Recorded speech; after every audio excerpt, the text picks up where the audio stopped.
이재명 후보가 부인 김혜경 씨의 경기도 법인카드 사적 유용 의혹에 대해 감사기관에서 밝혀주길 바란다며 문제가 드러나면 책임지겠다고 했습니다.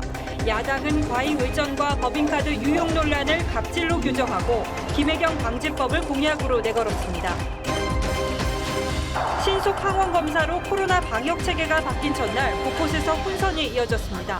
하루 확진자는 2만 3천 명에 육박하며 역대 최다 집계됐습니다.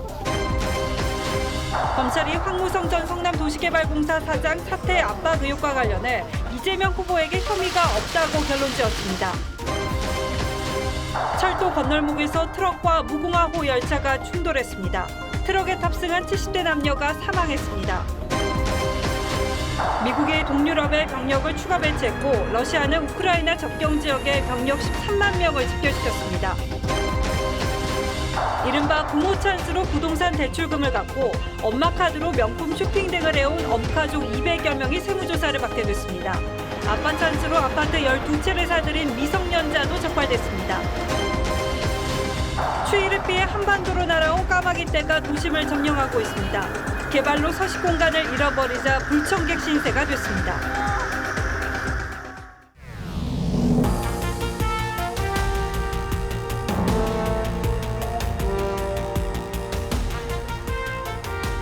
시청자 여러분 안녕하십니까? 뉴스9의 신동욱입니다. 대선을 34일 앞두고 그동안 윤석열 후보 쪽을 향했던 이른바 배우자 리스크 폭풍이 이제는 이재명 후보를 향하고 있습니다. 부인 김혜경 씨가 공무원을 사실상의 개인 비서처럼 활용했다는 폭로가 연이어 나오면서 이 후보를 코너로 몰고 있습니다. 어제는 논란의 당사자인 배모 씨에 이어서 부인 김혜경 씨가 입장문을 냈고 오늘은 이재명 후보가 직접 사과했습니다. 그러나 해명이 또 다른 의혹으로 번지고 여기에 거짓말 해명 논란까지 겹치면서 이 문제가 이번 선거 전 최대 쟁점으로 떠오르는 분위기입니다. 오늘은 정치권 소식으로 뉴스9 문을 열겠습니다. 먼저 고이동 기자가 보도합니다. 이재명 후보는 오늘 오전 입장문을 통해 경기도 재직 당시 근무하던 직원의 일로 심려를 끼쳐 죄송하다며 배우자도 문제될 수 있는 일들을 미리 감지하고 사전에 차단하지 못했다고 했습니다. 7급 공무원에게 사적 심부름을 시킨 배모 씨는 전날 입장문에서 누구의 지시도 없었다고 했는데 이 후보는 그 연장선에서 부인의 지시 없이 이뤄진 직원의 일로 규정한 겁니다. 다만 이 후보는 부적절한 법인카드 사용 의혹을 언급하며 감사기관의 감사에서 문제가 드러날 경우 규정에 따라 책임지겠다고 했습니다. 하지만 당사자인 두 비서 모두 경기도청에서 퇴직한 상태여서 감사가 제대로 이루어질진 미지수입니다. 김혜경 씨의 공개 일정도 모두 중단됐는데 영부인도 국격을 대변한다며 김건희 씨와의 비교 우위를 내세우던 민주당은 당혹해하는 분위기입니다. 오선 이상민 의원은 변호하는 데도 한계가 있다며 불편하다고 했고 김영주 선대위 공보특보는 죄가 된다면 죄질이 나쁜 모럴 해저드라고 지적했습니다. 친문 복심으로 꼽히는 윤건영 의원도 사과와 반성을 강조했습니다. 있는 그대로 인정하고 사과할 부분은 사과하고 반성할 부분은 반성해야 된다고 생각합니다. 국민의힘은 이 후보가 몇 줄짜리 입장문으로 사과했다고 무마한다며 김혜경 씨의 대국민 공개 사과를 요구했습니다. 그러면서 심부름 논란을 황제 갑질로 규정했습니다. 대리 처방, 음식 배달, 속옷 정리, 아들 태운 소속 등의 심부름까지 공무원에게 몸종 부리듯 갑질을 했다니. 직장 내 갑질을 근절하는 법안을 정책 공약으로 내세우면서 김혜경 방지법이란 이름도 붙였습니다. 아무리 악독 상사라 하여도 속옷 정리까지 시키지는 않을 겁니다. 국민의힘은 이 후보 부부와 5급 사무관 배 씨를 직권남용과 의료법 위반 등의 혐의로 검찰에 고발했습니다. TV조선 고이동입니다. 이재명 후보가 직접 사과하고 김혜경 씨가 일정을 중단하게 된 건 김 씨에게 가져다 준 소고기를 사면서 개인 카드로 결제했다가 나중에 법인 카드로 바꾸어 결제한 사실이 드러났기 때문입니다. 이 후보의 측근인 배모 씨가 7급 공무원에게 속칭 카드깡이란 표현까지 써가면서 구체적으로 지시하는 육성을 저희가 입수했는데 이 녹취에는 이런 형태의 심부름이 심심치 않게 반복됐던 정황도 담겨 있습니다. 박성재 기자가 취재했습니다. 김혜경 씨를 수행해왔다는 5급 사무관 배모 씨와 7급 공무원 A 씨가 지난해 4월 나눈 텔레그램 대화입니다. 소고기 구입을 지시한 배 씨는 A 씨가 사진을 찍어 보고하자 가격표를 떼고 다시 랩을 씌우라고 한 뒤 이재명 후보의 자택이 있는 성남시에 순회로 이동하라고 말합니다.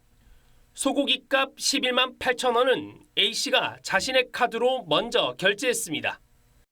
A씨는 다음날 소고기를 구입한 이곳 식당에 다시 들러 전날 결제를 취소한 뒤 경기지사 비서실의 법인카드로 다시 결제를 했습니다. 근데 그분들이 무슨 카드다 얘기를 안 하잖아요, 절대로.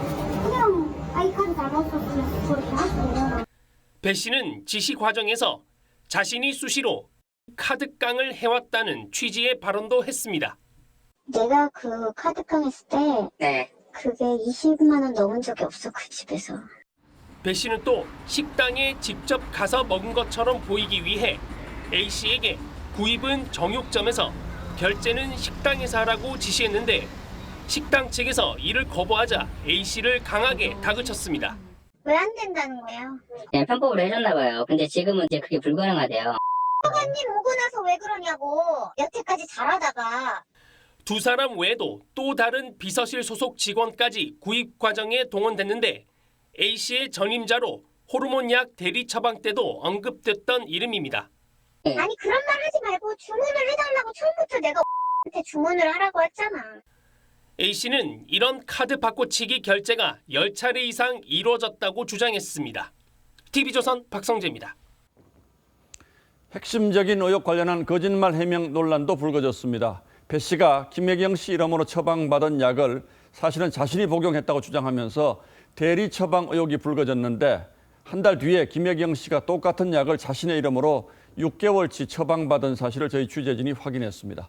공교롭게도 두 사람이 똑같은 약을 복용한 게 아니라면 김 씨가 공무원에게 약 심부름까지 시켰다는 의혹을 피하기 어렵습니다. 이어서 황선영 기자가 보도하겠습니다. 경기도청 전 공무원 A씨가 공개한 지난해 4월 처방전입니다. 환자 성명란에 김혜경 씨 이름이 적혀 있고 처방약품으론 한 호르몬제가 써 있습니다. 김 씨 측근인 배모 씨가 자신이 직접 먹었다고 주장한 약과 동일합니다. 앞서 대리처방 의혹의 배 씨는 자신이 폐경 증세가 보여 임신을 포기하고 치료를 위해 호르몬제를 복용했다고 반박했고 민주당도 김 씨가 약을 먹지 않은 걸 확인했다고 주장했습니다. 하지만 해당 처방 분량이 끝나는 한 달 뒤 종합병원 진료 후 6개월치 약을 직접 처방받은 내용이 드러나면서 야당에선 해명의 신빙성도 의문이란 주장이 나옵니다. 배 씨는 결혼한 지 몇 년 되지도 않은 본인이 하고 상관이 없는 약이잖아요.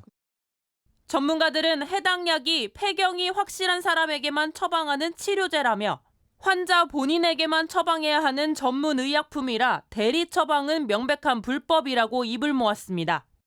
100% 폐경 환자를 위해서 처방된 약이기 때문에 폐경이 의심되거나 폐경이 진단되지 않으면 안 쓰죠. 처방을 받고 약을 구입하는 과정에서도 배 씨는 자신의 카드를 취소하고 다시 결제하라고 A씨에게 지시했는데 이 카드는 이재명 후보 아들의 대리 퇴원 소속 때 사용됐던 이 후보 명의의 복지카드로 알려졌습니다.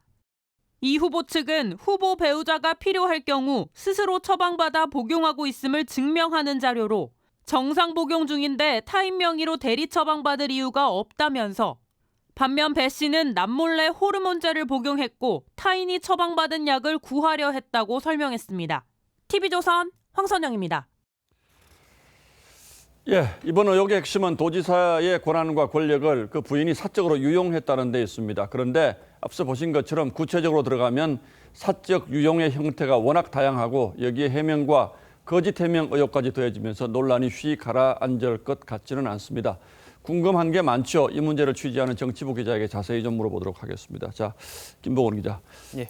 저희가 아직은 배모 씨라고 부르는 사람, 이 사람이 이제 의혹의 핵심 인물이죠. 지금은 퇴직해서 경기도에서 퇴직해서 선대위에 가 있는 것으로 알려졌는데 이 사람이 김혜경 씨와는 어떻게 해서 인연을 맺게 됐습니까? 네, 배 씨는 우선 이 40대 후반으로 알려져 있습니다. 예. 2010년 성남시장 선거 때부터 이재명 후보를 도운 최측근 중에 최측근으로 꼽히고요. 또 성남시장 비서실에서 줄곧 근무를 하다가 이 후보가 경기지사에 당선된 2018년부터 도청 총무과 5급 사무관으로 근무를 했습니다. 자, 어떻게 해서 이제 5급이 됐는지 이 문제를 떠나서 5급 공무원이라면 상당히 높은 직급인데 어떻게 해서 그동안 김혜경 씨의 개인 비서라는 말이 있어 왔습니까? 그렇습니다. 이 성남시장 시절부터 김혜경 씨의 개인 비서 이런 의혹이 제기가 됐었는데 경기도에서는 대외협력과에서 의전 업무를 담당했다 이렇게 밝히면서 부인을 해왔습니다. 예. 제 아내 의전용으로 누구를 뽑았다 뭐 이런 황당무계한 일이죠. 제 아내가 경기도 행사에 참여한 게 아마 거의 이 손에 꼽을 정도 숫자밖에 없는데.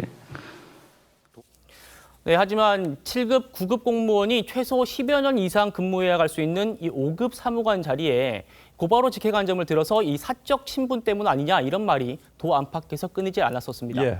배 씨는 이 후보가 대선 후보로 선출된 직후에는 말씀하신 대로 민주당 선대위로 자리를 옮겼고 현재도 김혜경 씨의 수행 업무를 맡고 있는 걸로 전해집니다. 그러니까 조금 전에 이재명 후보의 설명은 도의 공식 행사가 있을 때만 김혜경 씨를 수행했다 뭐 이런 주장이잖아요. 예. 자, 그리고 등장인물이 또 있죠. 배 씨로부터 지시받았던 이 7급 전직 7급 공무원 저희가 이제 A 씨라고 하는데 이분과는 어떤 관계입니까? 예, 이 제보자 A 씨는요, 성남 아트센터에서 일을 했다고 합니다. 그때 배 씨를 알게 됐다고 하고요. 예. 또 이후에 배 씨의 추천으로 이 후보의 비서실로 채용이 된 걸로 전해졌습니다. 지금까지 A 씨가 공개한 녹취와 사진들을 보면 A 씨가 이 비서실의 오모 비서로부터 업무 인수인계를 받는 과정이 자주 등장합니다.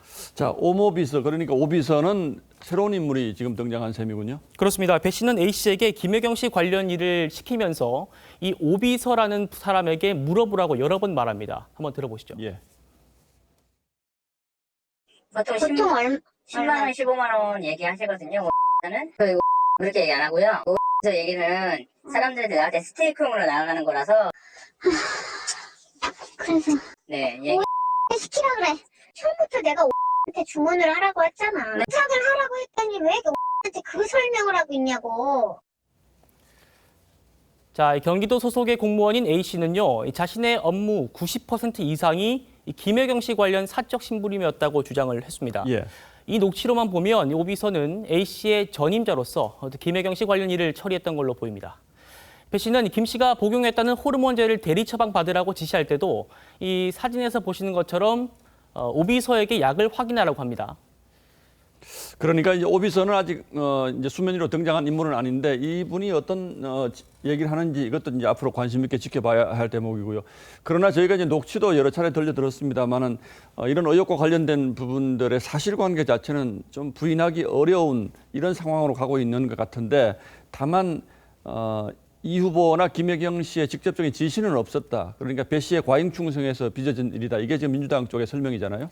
그렇습니다. 오늘 이 후보의 사과 입장문을 보면요. 국민들께 송구하다면서도 직원의 부당행위를 꼼꼼히 살피지 못했다 이러면서 사실상 측근이 배모 씨의 과잉 충성을 문제의 본질로 꼽았습니다. 대장동 의혹 때도요. 자신은 몰랐고 또 부하 직원의 잘못을 관리하지 못한 도의적 책임만 인정한 것과 같은 맥락으로 볼 수가 있겠습니다. 예, 이재명 후보 측에서는 이제 감사 청구해서 책임질 있으면 책임지겠다 이렇게 얘기하고 있는데 이게 실효성이 있는 조치가 될까요? 사실 거의 실익이 없다고 봐야겠습니다. 예. 배 씨와 이 제보자 A 씨 모두요. 이미 도청 소속이 아니어서 행정적 징계를 할 수도 없고요. 또 횡령 여부를 밝히는 것도 쉽지 않은 게 사실이죠. 국민의힘이 오늘 이 후보 부부를 검찰에 고발하는 것도 이런 맥락에서 이루어진 조치로 볼 수가 있겠습니다. 자, 그런데 어쨌든 모든 혜택은 김혜경 씨에게 돌아갔고 예. 특히 이제 대리 처방처럼 지시 없이는 진행되기 어려운 이런 부분들도 지금 적지가 않은데 그 부분에 대한 해명은 있었습니까? 네, 그래서 제가 이 제기된 주요 의혹들의 내용을 좀 더 살펴드리겠습니다. 예. 먼저 지극히 내밀한 영역이죠. 이 속옷 정리를 시켰다는 SBS 보도를 시작으로 어제 KBS가 보도한 녹취에서도 배 씨는 사모님이 초밥을 올려달라고 그랬다. 이렇게 분명하게 A 씨에게 말을 합니다. 예. 물론 배 씨가 김혜경 씨 취향을 짐작해서 이야기할 수 있겠지만 공개된 녹취 전후 맥락을 다 살펴보면 사실 지시 없이는 불가능해 보이는 그런 대목이죠. 또 저희가 단독 보도했던 장남의 대리 퇴원 수속도 마찬가지고요. 또 채널A가 보도했던 코로나 문진표 대리 작성, 그리고 또 SBS가 보도한 호르몬약 대리 수령도 이걸 과잉 충성으로 보기에는 좀 어렵지 않나 이런 주장들이 나오고 있습니다. 특히 이제 김 기자가 마지막 얘기한 대리 처방 문제, 이 문제에 대해서는 배 씨가 어제는 내가 먹기 위해서 그렇게 처방을 한 거다. 이제 이런 입장을 냈는데 오늘 이제 저희 취재를 보면 한 달 뒤에 김혜경 씨가 똑같은 약을 6개월치 처방받았던 이런 기록이 나왔잖아요. 이건 어떻게 봐야 합니까? 예, 오늘 공개된 추가 6개월치 처방전을 보면요. 이 김혜경 씨 명의로 된 데다가 결제도 이 후보 명의 카드로 했다고 하는 만큼 배 씨가 복용을 했다는 주장은 설득력을 갖기가 어려워집니다. 특히 공무원이 현직 도지사이자 혹독한 검증 대상인 대선 예비 후보 부인의 이름을 팔아서 약을 처방받는다는 것은 사실 상상하기 힘들죠. 또 인사권이 이재명 당시 지사에게 있기 때문에 묵인이나 지시 없이는 공무원이 지사 부인 업무를 하는 게 구조적으로 불가능하다 이런 지적도 나오고 있습니다. 자, 어쨌든 앞으로 논란이 상당 기간 갈 것 같은데 지금 법적으로 문제가 되는 부분 마지막으로 정리를 좀 해주시죠. 예, 이 후보 측이 허위 사실이라는 걸 알면서 만약에 반대의 입장을 내는 것이 수사를 통해서 입증이 된다면 공직선거법상 허위 사실 공표죄가 성립할 가능성도 있습니다. 예. 또 의약품 대리 처방은 확인이 된다면 의료법 17조 2를 위반한 불법 행위입니다. 또 소고기를 살 때 법인카드를 사적으로 유용했다면 공무상 횡령죄가 될 수도 있겠습니다. 이번 의혹을 폭로한 A씨는요, 횡령의 공범으로 처벌받을 수도 있겠습니다. 김 기자 설명 들어보니까 상당히 여러 방면으로 논란이 진행될 수가 있겠는데 자, 어쨌든 법적으로 시시비비를 가리기에는 상당한 시간이 걸릴 것이기 때문에 대선 전에 정치적으로라도 사실관계를 민주당 쪽에서 분명히 좀 밝혔으면 좋겠습니다. 네. 예, 김보건 기자 잘 들었습니다. 예.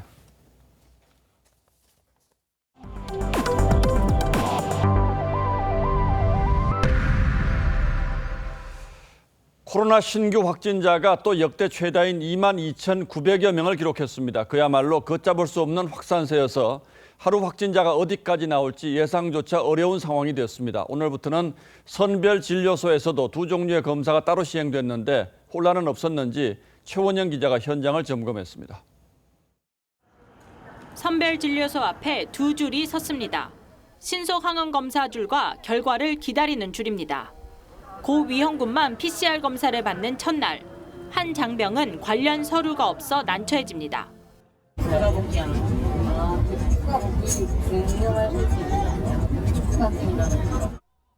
한 밀접 접촉자의 경우 신속 항원 검사 대상자인지 PCR 검사 대상자인지 의료진도 잠시 고심합니다. 보건소에서 검사 받으시라고 언제 받으셨어요? 아니요. 딸이 지금 전화 와서. 선제적으로 하시는 거 그냥 신속 항원을 먼저 하셔야 돼요. 음성 확인서를 들고 와 PCR 검사를 해달라는 시민도 눈에 띕니다. 이거 말고 검사를 해달라는 의뢰서가 있어요. 여기에는 의뢰서가 있어요. 보시는 것처럼 신속 항원 검사소에는 시민들이 몰린 반면 기존 PCR 검사소는 비교적 한산한 모습입니다. 60세 이상 고령층의 검사 시간은 대체로 전보다 줄었기 때문입니다. 이분은 그렇고 연세가 있으셔서 PCR로 가셔야 되거든요. 오늘 신규 확진자는 22,907명으로 또다시 역대 최다. 이에 시민들이 더욱 몰리며 선별진료소마다 크고 작은 혼선을 빚었습니다. 조기 진단이 중요합니다.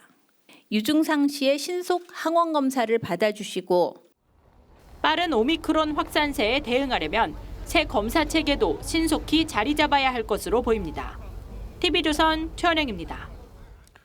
그런데 선별진료소에서만 혼선이 있었던 건 아닙니다. 오늘부터는 동네 병의원에서도 코로나 검사와 치료가 실시됐는데 병원 명단이 오후에야 공개된 데다 그나마 정부 발표보다 훨씬 적은 숫자가 참여하는 바람에 시민들이 불편을 겪었습니다.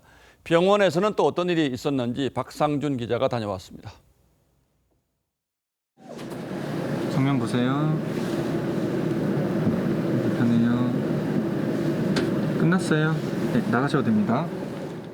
신속 항원 검사란 말 그대로 검사가 채 몇 초도 안 돼 끝납니다. 결과도 15분 정도면 나옵니다. 간단하게 끝나서 좋은 것 같습니다. 결과도 빨리 나온다 해서 기대되고요. 하지만 검사실 밖 분위기는 다릅니다. 신속 항원 검사를 기다리는 시민들 줄이 끝도 보이질 않습니다. 오늘부터 이 같은 호흡기 클리닉 391곳과 동네 병의원 208곳 등에서도 신속 항원 검사가 시작됐습니다. 하지만 정부가 어제 발표한 428곳과 343곳엔 못 미치는 규모. 참여하는 병원 명단도 정오쯤 발표됐고 검사 키트 공급이 원활하지 않은 곳도 있었습니다. 언제 보내줄 수 있냐 그랬더니 지금 현재로서는 예측하기가 좀 어렵다고. 또 검사자와 일반 환자의 동선을 나누고 검사 후 대기 공간도 마련해야 안전한 검사를 진행할 수 있습니다. 방역당국은 신속 항원 검사 결과를 PCR 검사처럼 신뢰해선 안 된다고도 강조합니다. 완전히 정확한 검사는 아니다라는 그 말씀을 초창기부터 계속 드려왔던 걸로 기억을 하고 있습니다. 새 진단 체계와 관련한 문제점들을 정부는 보완하고 개선해 나갈 방침입니다. TV조선 박상준입니다. 확진자 수가 폭발적으로 늘면서 재택치료 환자 역시 정부가 관리할 수 있는 수준을 위협하고 있습니다. 결국 정부가 재택치료 환자 모니터링 횟수를 줄이는 비상대응 체제에 돌입했는데 여기서 또 문제가 생기지 않을지 걱정이 커지고 있습니다. 이어서 정은혜 기자가 보도하겠습니다. 재택치료자 관리 병원입니다. 재택치료 첫날 18명이던 환자가 석 달 새 380명으로 늘었습니다. 최근 정부는 1,500명을 관리해달라고 요청했습니다. 1,500명 하려면 인원이 보강이 돼야 됩니다. 지금 현재 인원 가지고는 할 수가 없고요. 오미크론 확산에 따라 재택치료 환자도 9만 7천 명을 넘었습니다.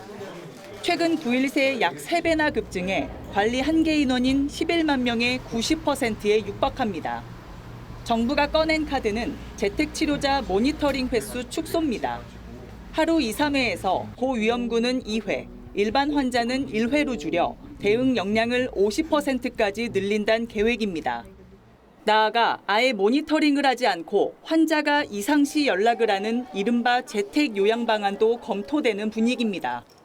정부는 확진자 증가 시 여러 시나리오 중 하나로 논의 중이라고 했습니다. 하지만 우려도 적지 않습니다.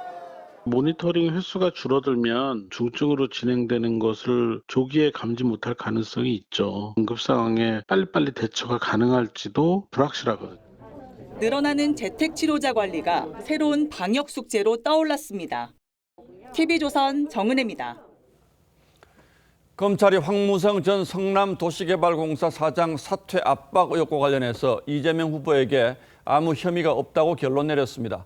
검찰은 사직을 강요한 증거가 없다며 정진상 선대위 부실장과 유동규 전 본부장에게도 무혐의 처분을 내렸는데 당시 녹취를 다시 들어보면 과연 그 판단이 옳은 것인지는 의문이 남습니다. 주원진 기자가 설명합니다. 2015년 2월 6일 당시 황무성 성남도시개발공사 사장은 유한기 본부장으로부터 시장의 명령이라며 사퇴를 요구받고 바로 사표를 냈습니다. 시장님 명을 받아서 아닙니까? 대신 시장님 얘기는 그걸 계속 모르십니까? 당시 성남시장이던 이재명 후보와 정책실장이던 정진상 선대위 부실장 등은 지난해 10월 직권남용 혐의로 고발됐습니다. 대장동 개발에서 민간업자에게 과도한 이익을 주는 것을 반대하던 황 전 사장을 상대로 사퇴를 강요했다는 건데 중앙지검은 3달 넘는 수사 끝에 무혐의 처분을 내렸습니다. 검찰은 사직서는 황 전 사장 본인 명의로 작성됐으며 진술과 녹취록 등을 종합한 결과 사직을 강요했다는 증거가 없다고 밝혔습니다. 검찰은 수사팀이 꾸려진 지 107일 만에 정부 실장을 비공개 소환해 뒷북 수사 비판을 받았는데 이 후보는 한 번도 조사하지 않고 무혐의 결론을 내렸습니다. 검찰은 또 극단적인 선택을 한 유 전 본부장의 휴대전화도 조사하지 않았습니다. TV조선 주원진입니다. 자식에게 은밀하게 재산을 물려주는 방식이 확연히 달라졌습니다. 과거에는 현금을 몰래 넘겨주는 방식이 주로 이용됐다면 이제는 각종 편법 증여가 판을 칩니다. 이른바 부모 찬스입니다. 생활비는 부모의 신용카드를 사용하고 아파트 대출금은 부모가 대신 갚아줘서 재산을 불리는 건데 편법 고수들 잡아내기에 국세청도 칼을 빼들었습니다. 김혜나 기자입니다. 30대 여성 A씨는 지난 2019년 20억 원대 아파트를 사들였습니다. 병원장인 아버지는 A씨가 병원 직원인 것처럼 꾸며 월급을 줬고 대출금과 이자까지 모두 갚아줬습니다. A씨는 여기에 부모의 신용카드로 생활비를 쓰고 명품까지 구입했습니다. 스타 강사인 B씨는 출판회사를 세운 뒤 재료비와 인건비를 부풀려 30억 원을 빼돌렸고 이 돈으로 10대 자녀와 70대 어머니가 아파트와 상가를 사도록 했습니다. 국세청은 이렇게 부모 카드 찬스를 이용하는 이른바 금수저 엄카족, 부유층인 부모의 대출금과 이자 대리 상환 등 다양한 편법 증여 사례 220여 건을 적발했습니다. 전세가 낀 신축주택을 자녀에게 낮은 가격으로 매도하고 전세 보증금은 부모가 대신 갚기도 했습니다. 재산 취득과 소비 생활은 물론 대출금 상환까지도 모두 부모의 경제력을 이용하면서도 이를 교묘히 은폐하는 등 변칙적인 국세청은 이렇게 갈수록 교묘해지는 금수저 편법 증여가 자산 격차를 더욱 벌리는 악성 탈세라고 판단하고 검증을 강화할 방침입니다. TV조선 김예나입니다. 그런가 하면 자녀 명의를 이용해서 재산을 불리는 아빠도 있습니다. 경제 능력이 없는 미성년자 자녀 이름으로 아파트 12채를 사들였습니다. 부동산 규제를 피해서 공시가 1억 원 미만 아파트만 골라서 쇼핑을 한 건데요. 한 법인은 이 같은 방식으로 한꺼번에 33채를 매수하기도 했습니다. 임유진 기자가 취재했습니다. 다주택자와 법인의 취득세를 강화하는 재작년 710 대책에서 주택에 대한 취득세율을 최대 12%까지 과감하게 상향 조정하겠습니다. 공시가 1억 원 미만 아파트는 실거주로 간주돼 취득세 중과 대상에서 제외됐습니다. 그러자 정부 대책을 비웃듯 투기자금은 공시가 1억 원 미만 아파트로 쏠렸습니다. 지난해 국정감사에서도 논란이 됐습니다. 10채 이상 사들인 사람은 949명, 법인 521명. 정부가 뒤늦게 실태 조사를 한 결과 법인과 다주택자들은 공시가 1억 미만 아파트를 평균 3천만 원 들여 넉 달 정도 보유하면서 1,745만 원의 시세 차익을 올렸습니다. 일부 법인이나 외지인들이 저가 아파트를 갭투기로 매집하는 행위를 사실로 확인할 수 있었습니다. 천안과 아산, 부산, 창원, 인천, 부천, 청주, 광주 등이 주요 무대였습니다. 미성년자가 저가 아파트를 12채나 사들이면서 자금은 아버지가 냈고 한 법인 명의로 저가 아파트 33채를 사면서 자금 대부분을 법인 대표 개인이 충당하기도 했습니다. 국토부는 탈세와 편법 대출이 의심되는 570건을 추려 국세청과 금감원에 통보했습니다. TV조선 임유진입니다. 정부가 주택 공급 부족을 해소하기 위해서 도심에 80만 가구를 짓겠다는 대책을 발표한 지 내일이면 1년입니다. 정부는 목표치의 60%에 달하는 주택을 지을 후보지를 확보했다는 입장인데 현장 상황도 원활한지 저희가 한번 돌아봤습니다. 주민 반발로 과연 이곳에 주택이 올라갈 수 있을까 의구심이 드는 곳이 수십 곳에 달했습니다.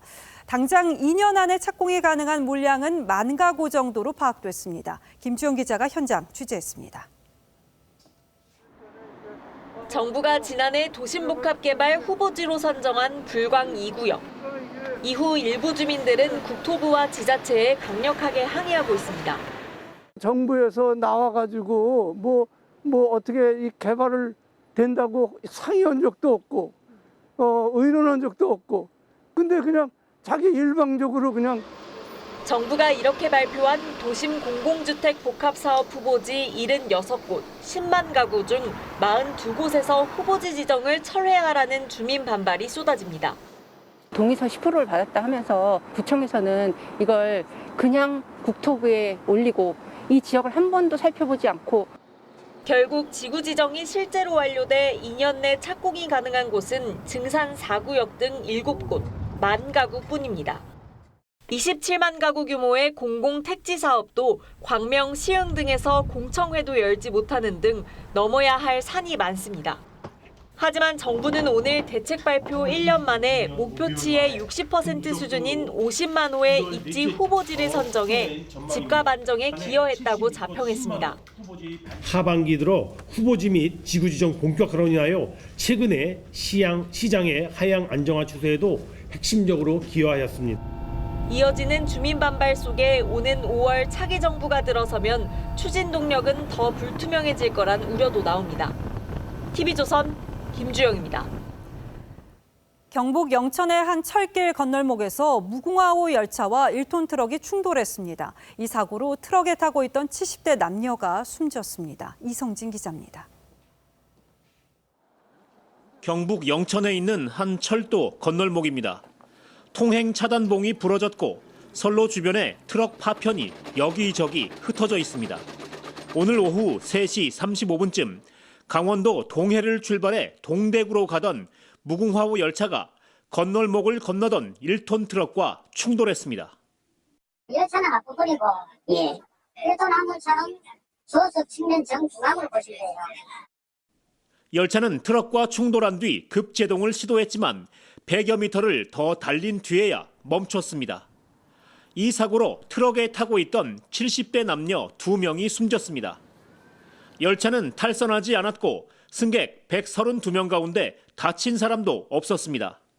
사고가 난 건널목에는 안전요원이 배치되어 있지 않았고 주변에 CCTV도 없는 상황. 코레일 측은 통행 차단봉 등 경보 장치는 제대로 작동했다고 밝혔습니다. 차단봉은 정상 작동했고요. 그건 이제 경찰에서 얘기하겠죠. 지금까지는.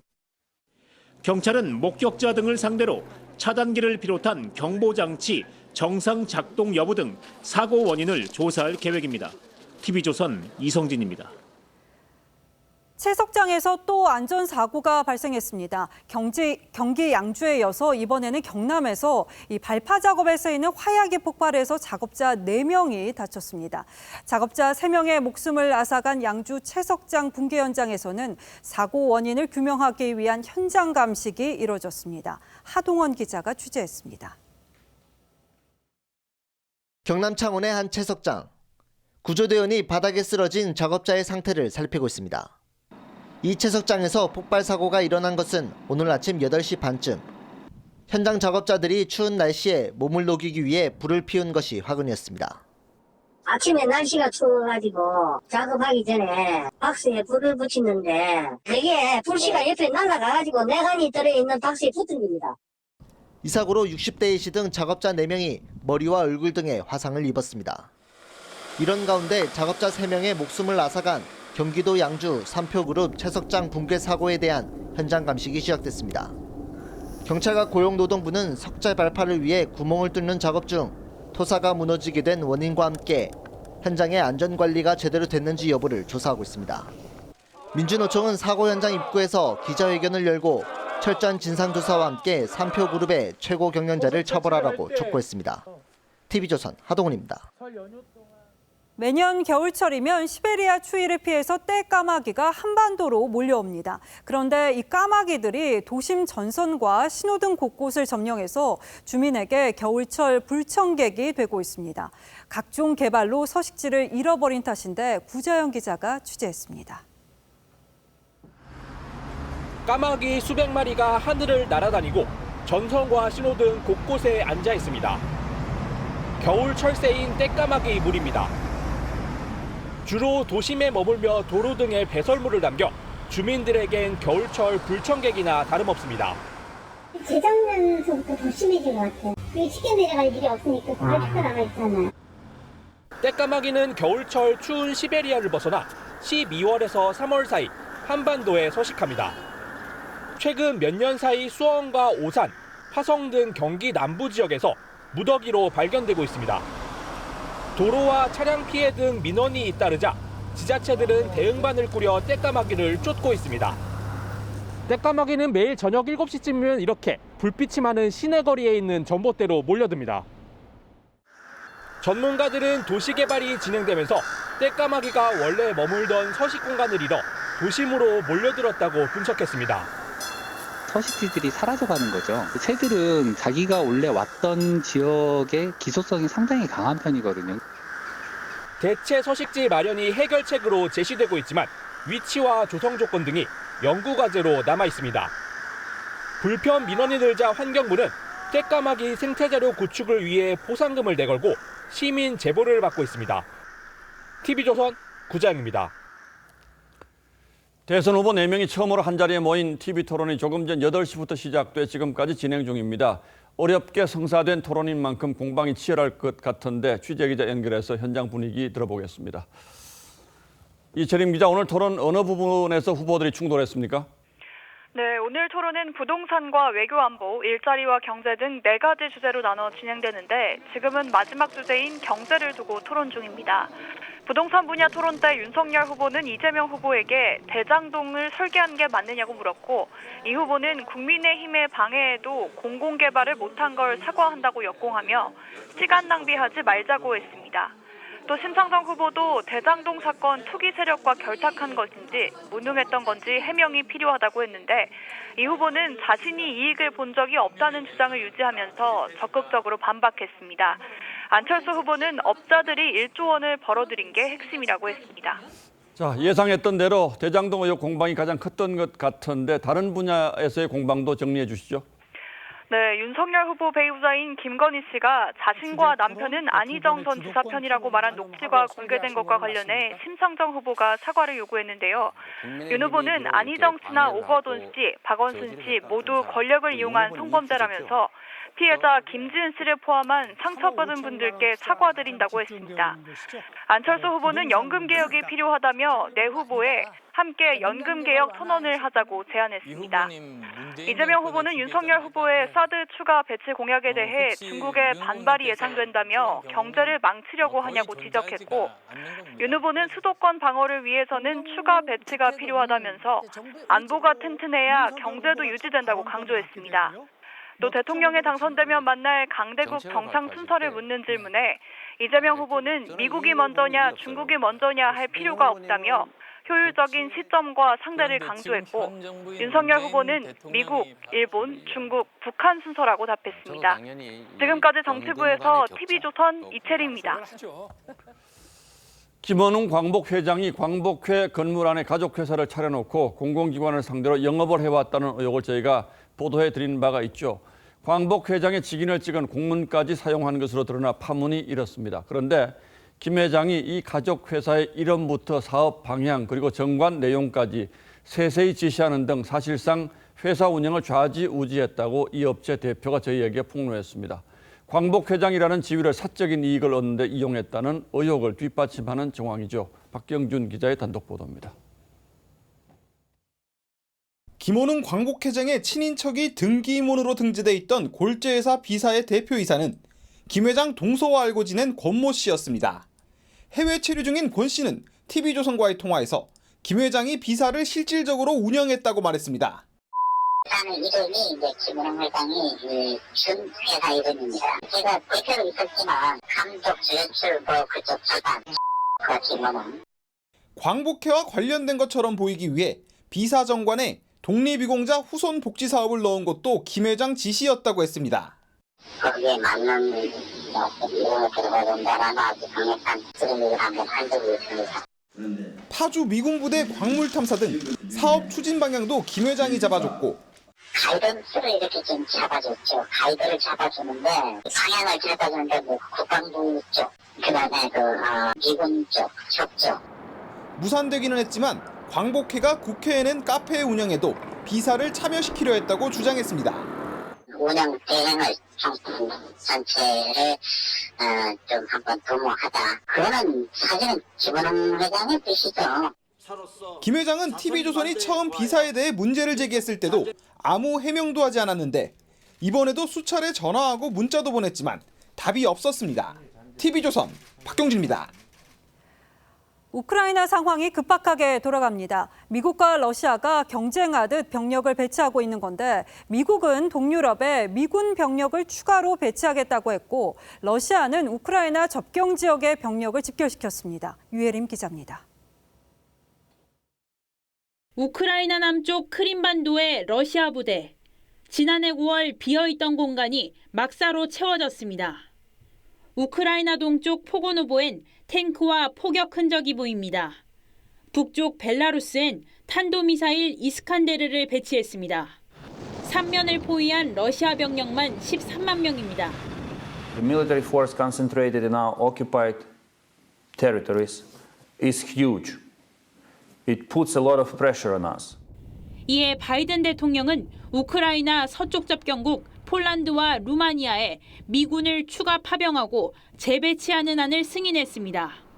주동미군 1,000명이 루마니아로 전진 배치되고 폴란드에는 본토에 있던 파리 공수사단이 투입됩니다. 이번 조치로 동유럽의 미군 병력은 16,400명이 됐습니다. Russia stays on an escalatory path, which they clearly have, we will make force posture adjustments to deter and defend against any aggression. 러시아는 긴장을 더하는 파괴적인 조치라고 반발해 긴장감은 한껏 높아지고 있습니다. 이런 가운데 미국과 나토는 지난주 러시아에 보낸 서면 답변에서 옛 소련 국가들의 나토 가입을 막아달라는 러시아의 요구를 일축한 걸로 확인됐습니다. TV조선 유혜림입니다. 베이징 올림픽이 하루 앞으로 다가왔습니다. 이렇게 스포츠 빅 이벤트가 있으면 TV 판매도 증가한다는데 특히 대형 화면 TV가 인기라고 합니다. 올해는 항저우 아시안게임 그리고 카타르 월드컵도 열릴 예정이어서 스포츠 특수를 겨냥한 대형 TV 판매 경쟁이 더욱 뜨겁습니다. 박상현 기자가 전하겠습니다. 서울 용산의 한 가전 매장. 98인치 TV부터 좌우로 움직이는 모니터까지. 코로나 시대에 소비자 관심 1순위는 단연 TV입니다. 집에 있는 시간이 많으니까 넷플릭스나 이런 걸 거의 종일 이제 볼 때가 많은데 눈이 좀 편하고 좀 사이즈도 적당한 거를 찾게 되는 것 같아요. 베이징 올림픽을 크게 볼 수 있는 대형 TV가 특히 인기입니다. 올해 대규모 스포츠 행사가 있다 보니까 대형 인치 TV를 찾으시는 분들이 많이 늘어났고요. 작년 대비 65인치 이상 TV가 30% 증가한 것으로. 가전업체들도 앞다퉈 새로운 TV를 선보이는 상황. 올림픽 월드컵과 같이 대형 스포츠 행사가 열리는 짝수해 TV 판매가 증가하는 이른바 짝수해 법칙 때문입니다. 실제 밴쿠버 동계올림픽과 남아공 월드컵이 동시에 열렸던 지난 2010년 전 세계 TV 패널 출하량은 전년도에 비해서 28%가 늘었습니다. 대형 TV 판매 증가세도 뚜렷합니다. TV 시장에서 70인치 이상의 초대형 TV 비율은 2020년 2.9%에서 지난해 6.5%까지 치솟았습니다.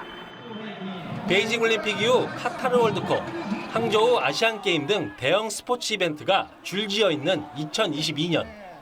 대형 TV 전쟁도 점점 치열해지고 있습니다. TV조선 박상현입니다.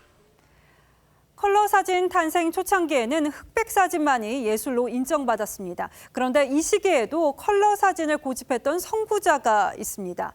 뉴욕의 사진작가 사울 레이터입니다. 일상의 아름다움을 감각적인 방식으로 포착해낸 작품을 박소영 기자가 소개합니다. 우산을 쓴 채 눈 속을 걷는 여인. 흰 눈과 대비되는 빨간 우산이 시선을 사로잡습니다.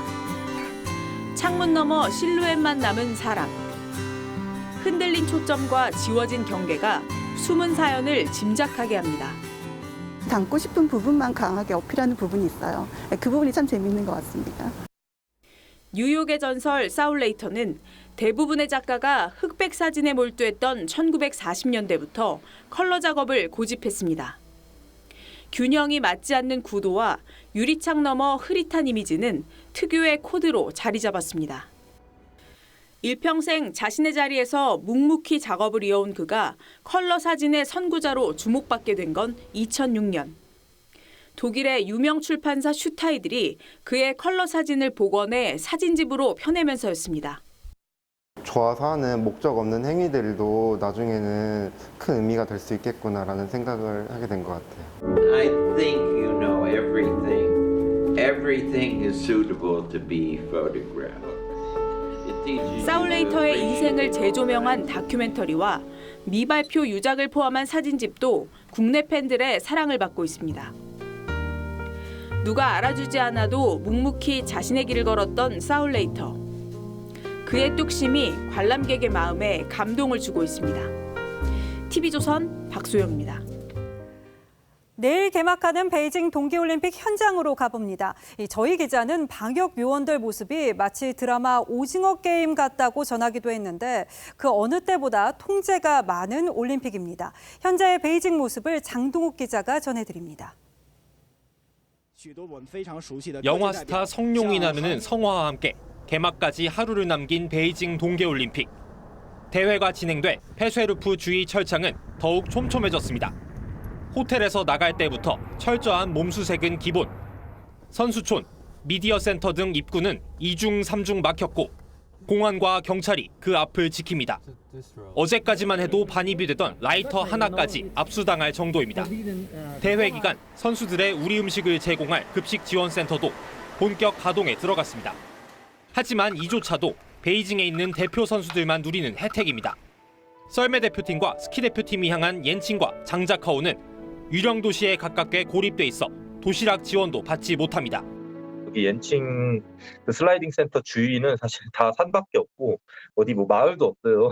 되게 삭막하고 적막한 편인 것 같아요. 식사가 이렇게 생각보다는 수준이 못 미쳐가지고 말로는 처음에 여러 나라 종류별로 한다고 했는데 지금 하는 건 거의 중국 음식. 토마스 바흐 IOC 위원장은 중국의 방역 상황을 칭찬했지만 We can only feel safe in this closed loop here. 대회 관련 확진자는 오늘까지 287명으로 지난 도쿄올림픽 개막전 확진자 수의 2배가 넘습니다. 고립 속에서도 흔들림 없이 훈련을 이어간 태극전사들. 모레 쇼트트랙 혼성 계주에서 첫 메달 사냥에 나섭니다. 베이징에서 TV조선 장도우입니다.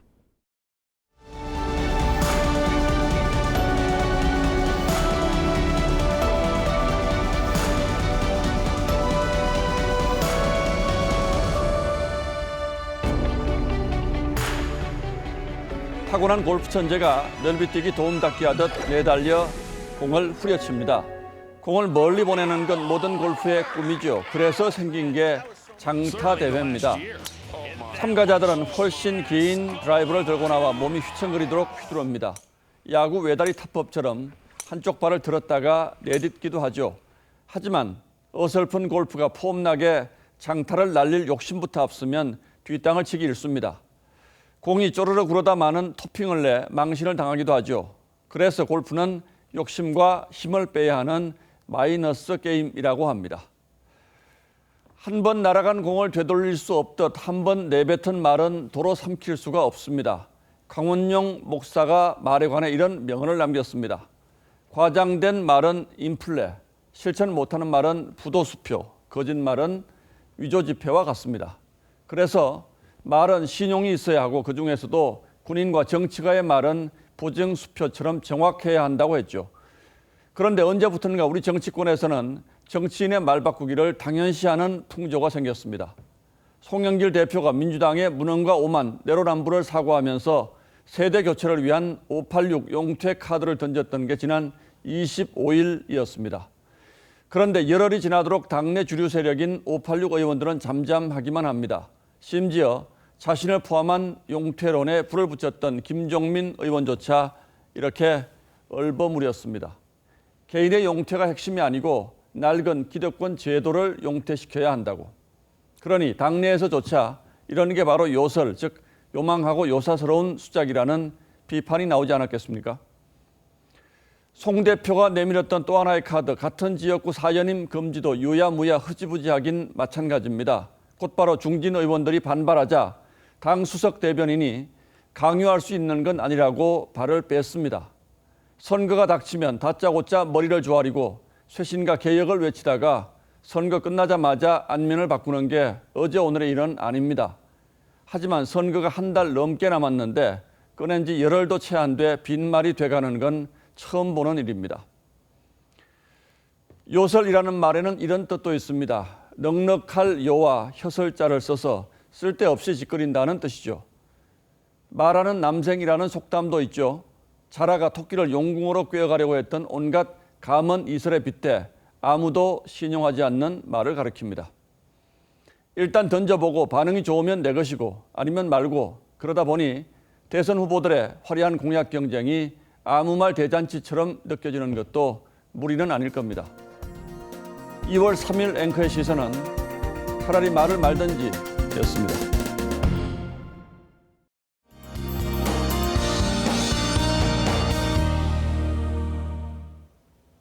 연휴가 끝나자마자 날이 부쩍 추워졌습니다. 내일은 봄의 시작을 알리는 절기 입춘인데요. 오히려 오늘보다 좀 더 추워지겠습니다. 중부와 경북 북부 지역엔 한파특보가 내려져 있고요. 내일 아침 기온은 대전과 서울이 영하 8도, 대구는 영하 5도까지 떨어지겠습니다. 서울은 한낮에도 영하 1도에 머물면서 종일 영하권 추위가 이어지겠습니다. 동쪽 지역은 내일도 메마른 날씨가 이어지겠고요. 충청과 호남, 제주 지역에는 눈 소식이 들어 있습니다. 주로 내일 밤부터 모레 오후까지 집중될 텐데요. 호남 지역에 많은 눈이 예상돼 대비를 잘 하셔야겠습니다. 7cm 이상이 쌓일 수 있겠고요. 충청 지역은 1에서 3cm 정도가 쌓이겠습니다.